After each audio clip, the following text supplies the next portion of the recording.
जैन वर्मा जी, जैसा कि राजकुमार जी बता रहे थे, मध्य प्रदेश के 1.5 दशक से चीफ मिनिस्टर रहे।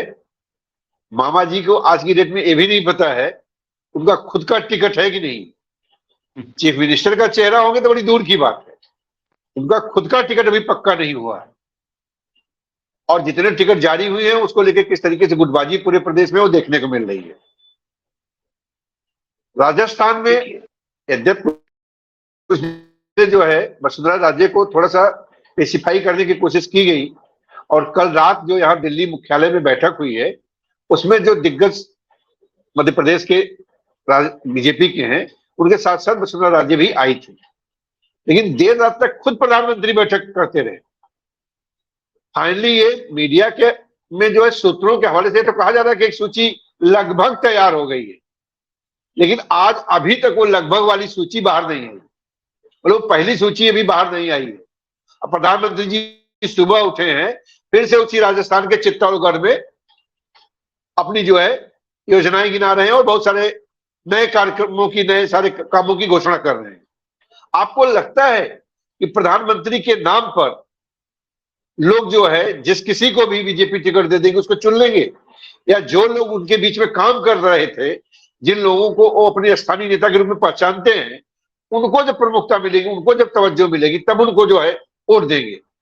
आखिर प्रधानमंत्री प्रचार कर रहे हैं और बाकी नेता जो है टिकट के लिए दिल्ली में पड़े हुए हैं। एक कैसे जो है बीजेपी जो है राज्य का चुनाव लड़ने जा रही है। आप पूरी बीजेपी की रणनीति को किस रूप में देखते हैं? देखिए, मध्य प्रदेश का जहां तक सवाल है तो शिवराज सिंह चौहान के अलावा यहाँ कोई ऐसा चेहरा नहीं है जिसके नाम पे कि चुनाव जीता जा सके। कोई भी पूरे प्रदेश स्तर पे इतनी पॉपुलैरिटी और किसी की नहीं।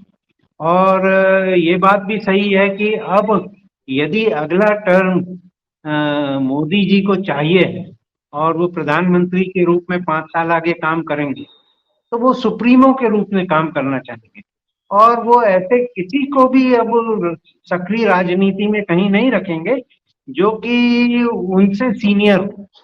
तो शिवराज सिंह चौहान उनसे काफी सीनियर हैं प्रदेश की राजनीति में भी, उसके पहले वो सांसद रह चुके हैं। और वही हाल वहाँ वसुंधरा राजे सिंधिया का भी है, वो भी सांसद रही हैं और वहाँ मुख्यमंत्री रही हैं, सीनियर हैं।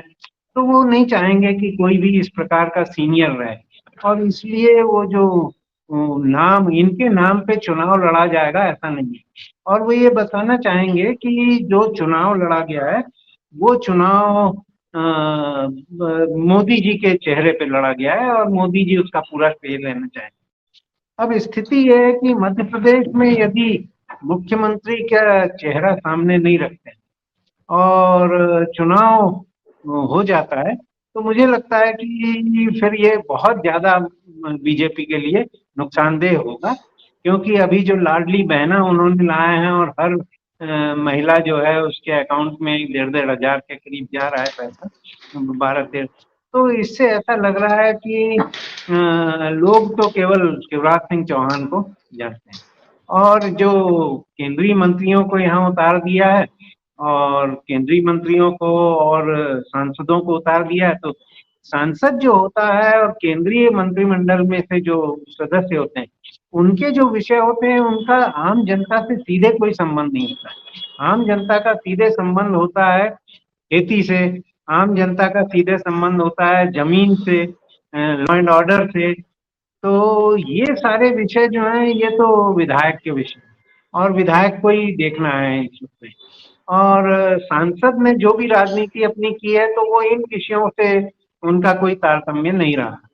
तो इसलिए मुझे नहीं लगता कि उनकी जो संसदीय सीनियरिटी है वो उनको कुछ भी लाभ दिला पाएगी, क्योंकि आदमी उसमें संसदीय चुनाव में तो पर्सनल इंटरेक्शन उतना महत्वपूर्ण नहीं रहता है और पार्टी के नाम पे वोट हो जाता है। पर विधानसभा के चुनाव में तो यह है कि वो विधायक हमारे लिए कितना उपयोगी है, ये चीज लोग देखना चाहिए।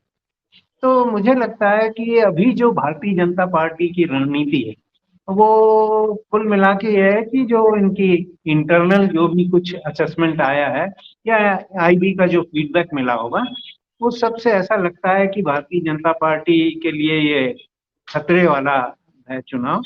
तो इसलिए वो इस प्रकार के प्रयोग कर रहे हैं और इसमें जो भी कुछ वो करेंगे तो ऐसा नहीं लगता कि ये जो रणनीति अडॉप्ट की जा रही है, क्योंकि भारतीय जनता पार्टी में भी कोई हाई कमान नहीं है, कुछ नहीं है, वहां तो दो दो लोगों की पूरी पार्टी चल रही है और दो लोगों में भी वो अमित शाह जो कुछ करना चाहेंगे वो कर रहे हैं।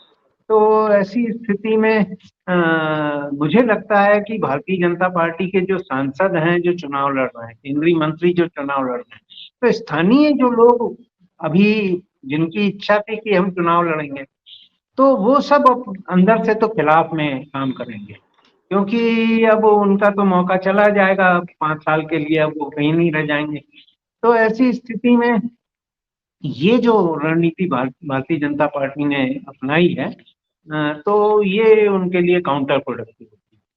तो अब ये देखना है कि मध्य प्रदेश में जो स्थिति है सबसे बड़ी है आदिवासियों की। प्रधानमंत्री यहाँ 5 तारीख को आने वाले हैं और वो दुर्गावती, जो रानी दुर्गावती थी, जो गोंडवाना की रानी थी और जिन्होंने अकबर बादशाह के साथ यानी मुगलों की भी अधीनता स्वीकार नहीं की थी, तो उनके नाम पे यहाँ स्मारक वगैरह कुछ बनाने की बात है, ताकि गोंड आदिवासियों को ये अपने तरफ आकर्षित कर सकें।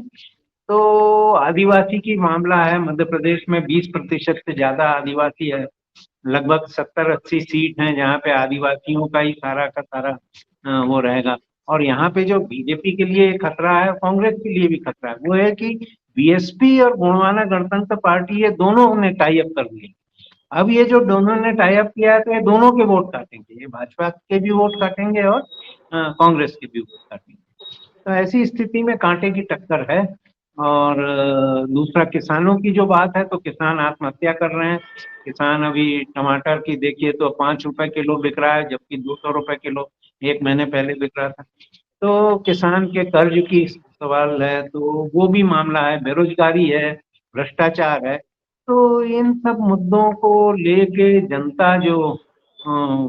जनता का जो रुख है वो एंटी इनकम्बेंसी है फैक्टर अपने शिवराज सिंह के। तो मध्य प्रदेश में ये स्थिति है। और जहाँ तक राजस्थान का सवाल है, तो वसुंधरा राजे सिंधिया के अलावा वहाँ और कोई भाजपा के पास इतना टावरिंग पर्सनालिटी नहीं है, और वहाँ पे यदि वो मुख्यमंत्री के रूप में उनको प्रोजेक्ट नहीं करेंगे तो वहाँ बीजेपी को बहुत नुकसान होगा।